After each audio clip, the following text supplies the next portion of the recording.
Bonjour. Aujourd'hui, nous allons voir comme sujet quand l'attachement à sa maladie empêche de guérir. Donc, pour certaines personnes, il est plus facile de rester dans une phase de victime que de vouloir guérir. Je m'explique. Un jour, j'ai eu une dame en consultation qui est venue me voir, etc. Après des retours et des retours à l'hôpital précédant mes consultations avec elle.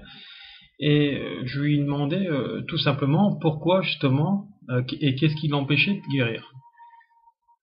Alors, arrivé un moment, elle me dit d'un côté, ma situation s'aggrave, donc je suis prêt à guérir.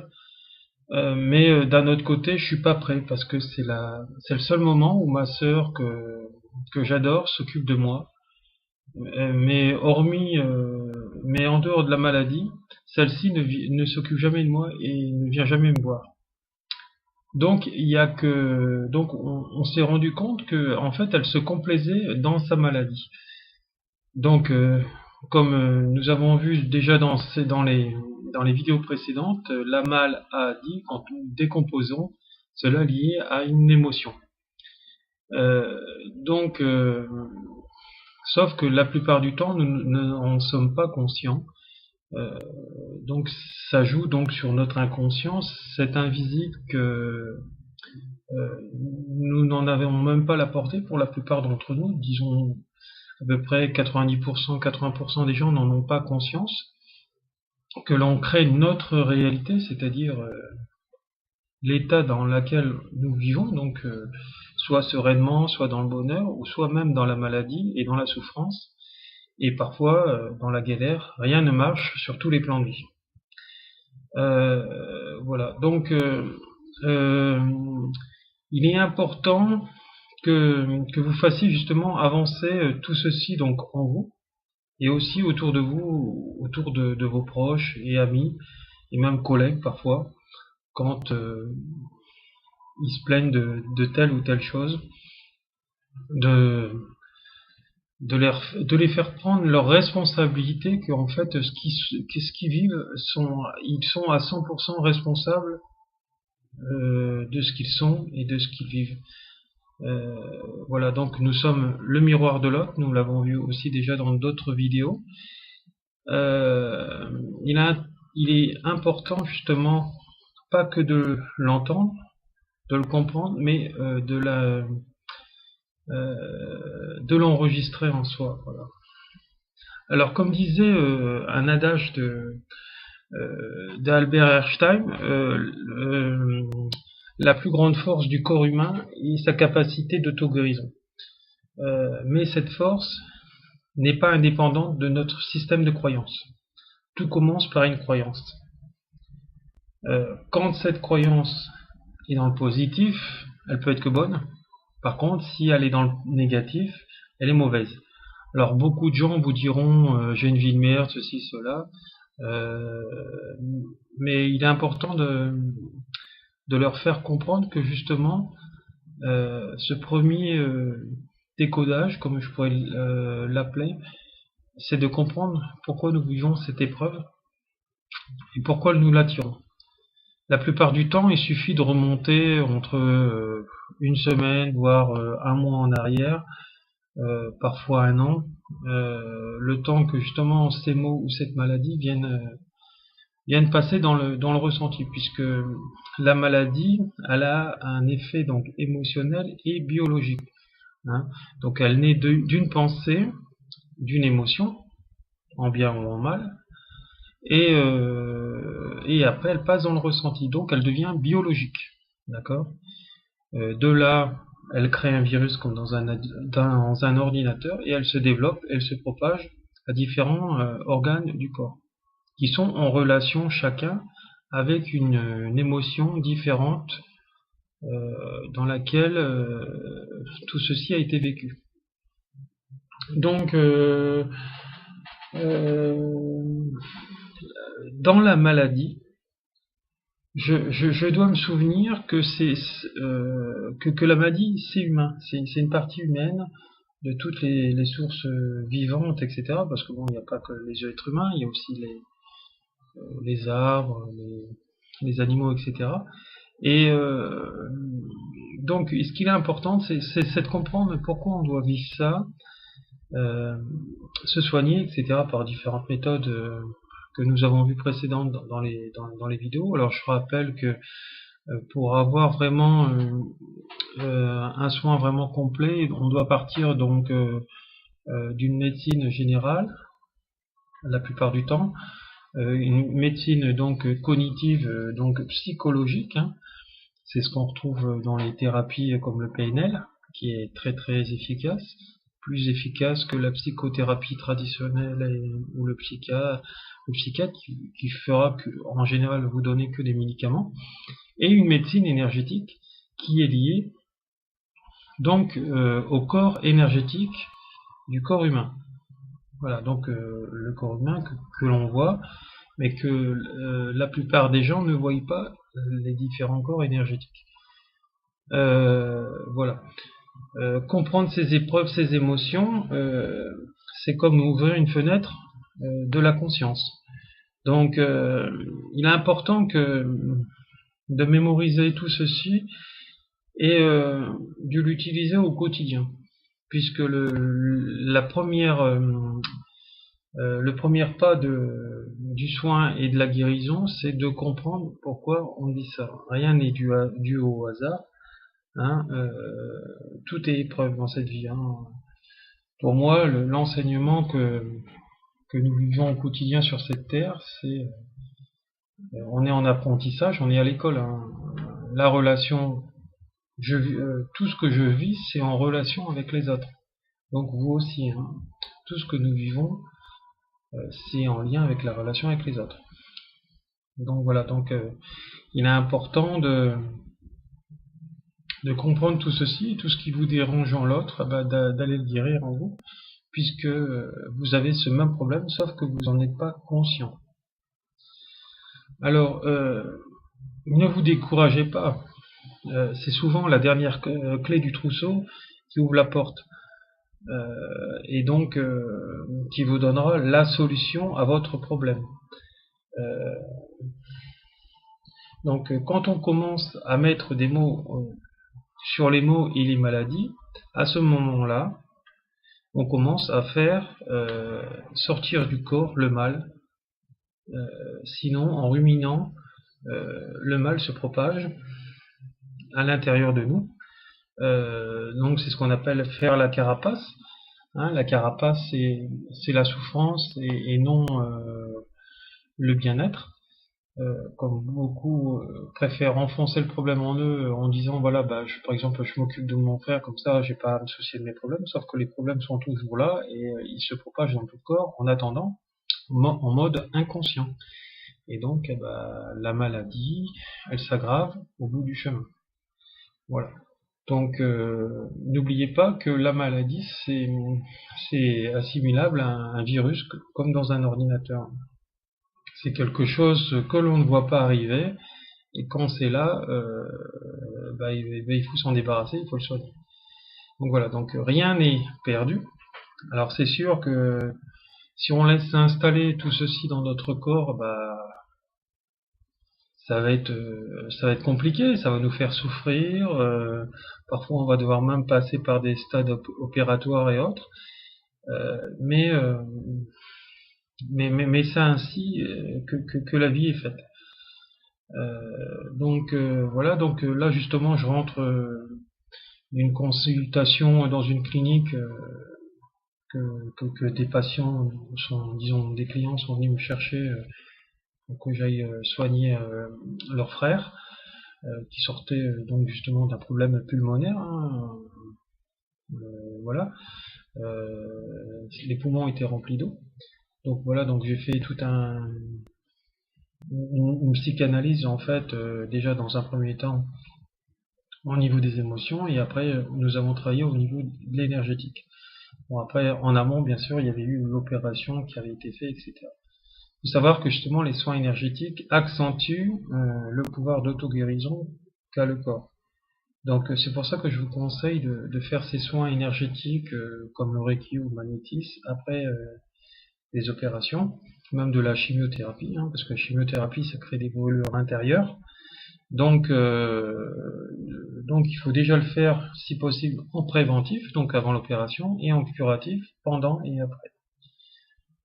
Voilà. Quoi vous dire d'autre encore? Bon, c'est vrai que j'ai eu une fois j'ai une personne qui me dit, on vit tous dans la colère, dans la frustration, dans la peine et dans le rejet.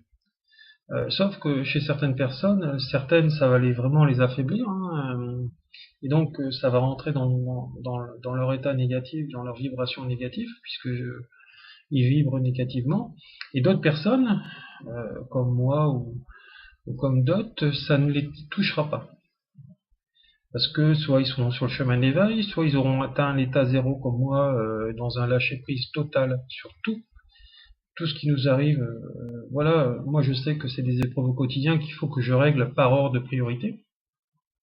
Hein, c'était Sénèque qui le disait déjà à son époque. Et voilà, donc il faut, si on a peur d'oublier, il faut noter par ordre de priorité tout ce qu'on a réglé, et puis le faire un par un, et puis quand on est fatigué, se reposer et continuer le lendemain. Donc c'est important, et il faut savoir que le stress, c'est psychologique déjà à la base, hein, donc ça naît d'une émotion, et après ça vient s'installer dans le corps. Donc souvent vous vous rendez compte que vous avez des boules dans la gorge, des problèmes de déglutition, au niveau du plexus solaire, vous vous sentez oppressé, vous avez mal au cœur, vous avez mal au ventre, vous avez comme une boule dans le ventre, parce que justement vous n'arrivez pas à digérer toutes ces émotions. Et donc voilà, donc toutes les maladies, je dis bien toutes les maladies, même les accidents, c'est psychosomatique, c'est-à-dire qu'il y a eu un déclencheur de la pensée via l'émotion et via le ressenti qui vous a fait perdre pied à un moment donné, et pour vous confronter à cette réalité. Voilà, donc après, si vous voulez l'entendre, c'est très bien. Si vous voulez pas entendre ce que je viens de vous dire, c'est aussi très bien. Chacun son chemin, et voilà, moi j'ai compris mon chemin de vie. Mon chemin de vie actuel, c'est aider les gens parmi tous ces êtres de lumière qui sont dans ce développement personnel et qui sont dans la co-création. Et voilà, une fois qu'on a trouvé son chemin comme moi, etc., la finalité, c'est de l'enseigner aux gens et d'écrire des livres comme j'ai pu faire. Hein. Voilà, j'en ai deux en monde actif à l'heure actuelle. Je vais continuer. C'est justement pour relater. En fait, on n'est pas tous différents. En fait, on est quasiment on est pareil, on a à vivre les mêmes choses au niveau de la vie, sauf que nous sommes sur des plans de conscience différents, et des gens sont plus évolués que d'autres. Voilà. Qu'est-ce que j'allais dire encore?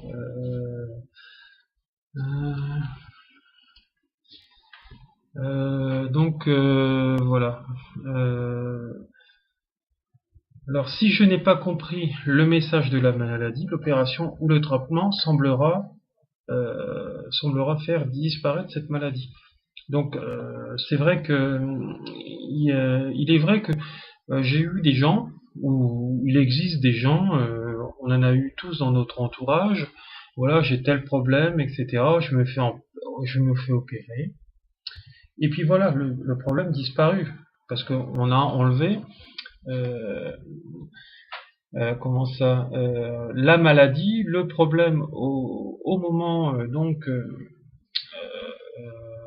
qu'il est survenu, donc au moment et à l'endroit où il s'est installé dans le corps.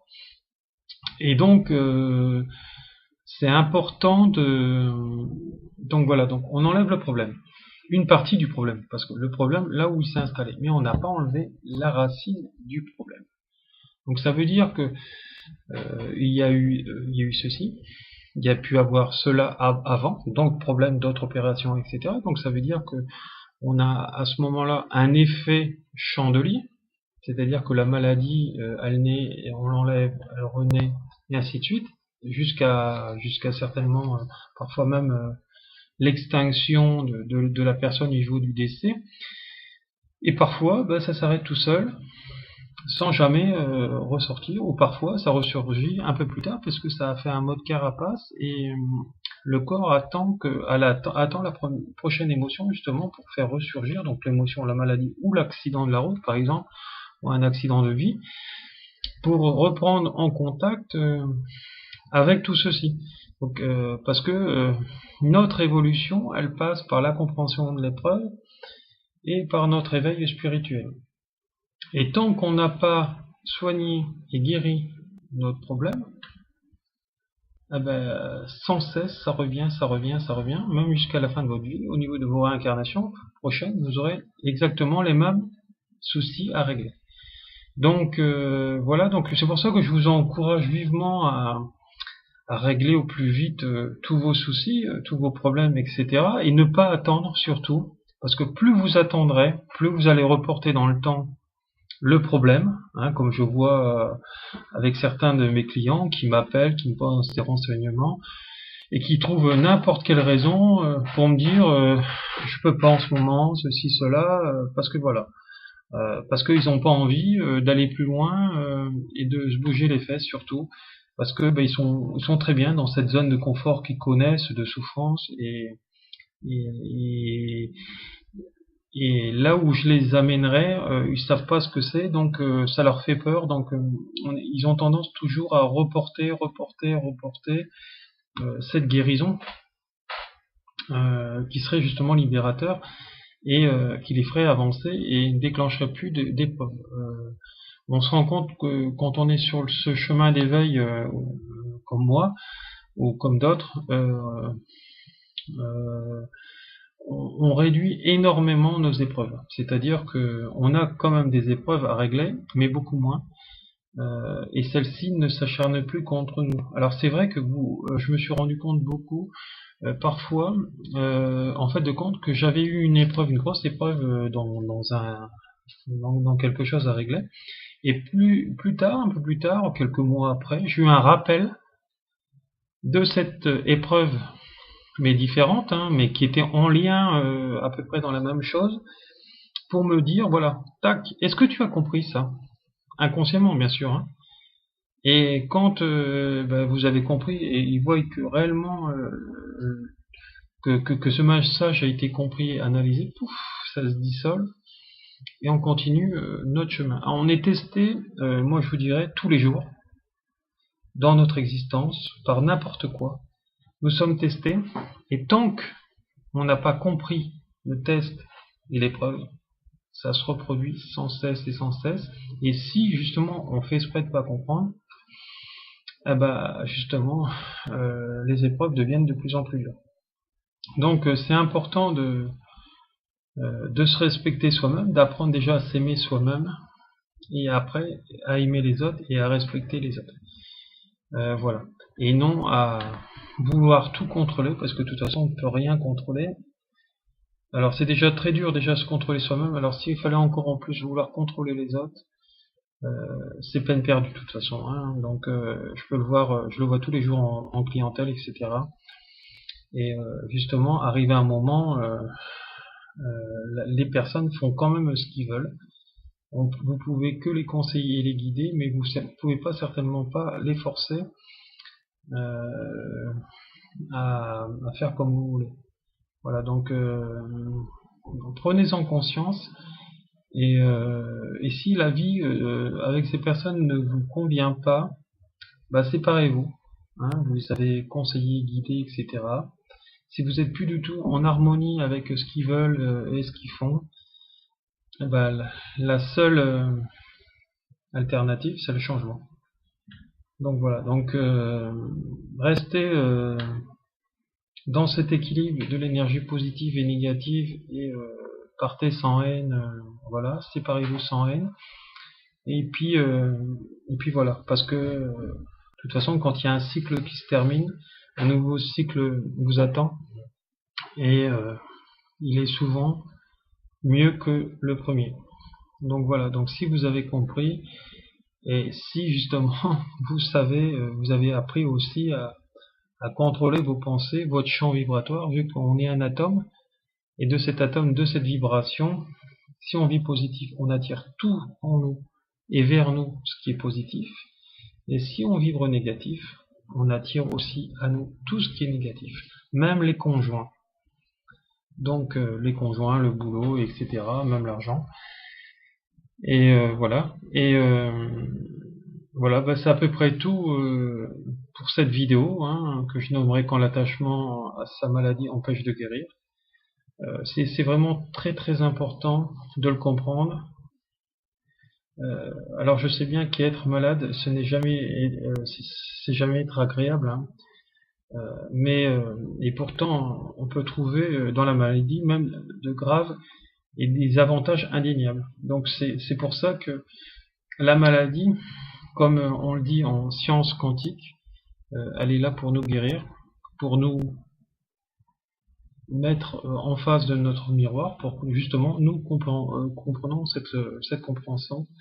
cette compréhension de la vie, des épreuves. Alors voilà, donc les avantages à être malade sont supérieurs aux inconvénients. Cela peut même empêcher de guérir, c'est vrai, mais quand on est dans la réflexion comme je peux l'être, arrive un moment où on trouve le chemin de la guérison. Donc il est important de comprendre quand on n'arrive pas à guérir, pourquoi, et pourquoi on refuse cette guérison. Donc voilà, donc parce que justement on aura un soutien familial, amical, etc. On sera plaint par les autres et on sera chouchouté, dorloté, etc. Regardez, un peu comme un enfant, hein, quand il veut pas aller à l'école pour louper une interrogation, etc. Il va se faire porter pâle et les parents sont petits soins pour lui. Et donc voilà, donc c'est un peu le même reflet de ce miroir que je vous expose dans cette vidéo. Voilà. Donc bah, je vous remercie, puis si vous avez des questions, n'hésitez pas. Et puis toutes les coordonnées seront sous cette vidéo. Je vous remercie. Au revoir.